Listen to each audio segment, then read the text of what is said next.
Au nom du Père et du Fils et du Saint-Esprit. Amen. Que la paix du Seigneur soit avec vous, que la grâce de l'Esprit Saint vous comble de joie, de bonheur, de plénitude, de grâce en ce jour du mercredi 8 avril 2020 où l'Église catholique nous propose comme méditation l'Évangile selon saint Matthieu, chapitre 26, versets 14 à 25. Judas Iscariote se rendit chez les grands prêtres et leur dit « Que voulez-vous me donner et je vous livrerai Jésus ?» Ceux-ci lui donnèrent 30 pièces d'argent. Dès lors, Judas cherchait une occasion favorable pour livrer Jésus. La somme de 30 pièces d'argent était fixée par la loi pour le prix d'un esclave. Le bon berger, Jésus, est considéré comme un esclave et livré pour un salaire dérisoire.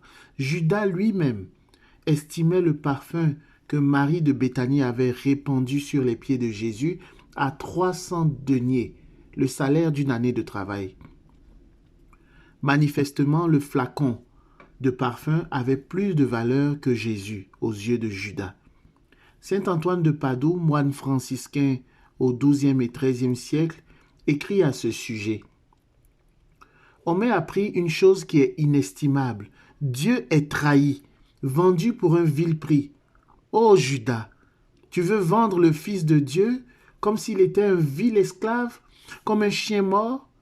Tu ne cherches pas à connaître le prix que toi tu donnerais, mais celui des acheteurs.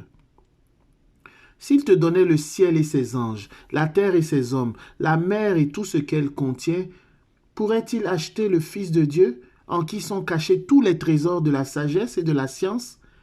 Le Créateur peut-il être acheté ou vendu par une créature? Combien de Judas Iscariote encore de nos jours, qui en échange de quelques avantages matériels vendent la vérité, livrent leur prochain et se pendent à la corde de la damnation éternelle.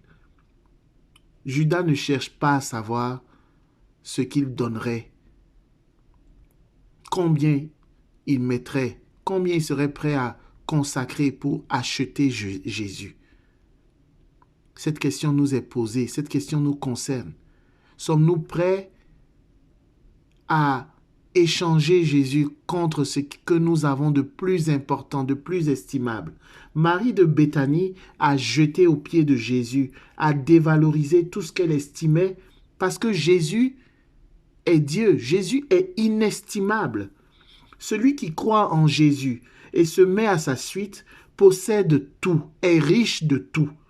Aujourd'hui encore, tandis que certains choisissent de vendre Jésus à vil prix, de le rejeter, de le discréditer, de l'injurier même sur les places publiques, Jésus dit à chacun de nous, « C'est chez toi que je célèbre la Pâque avec mes disciples.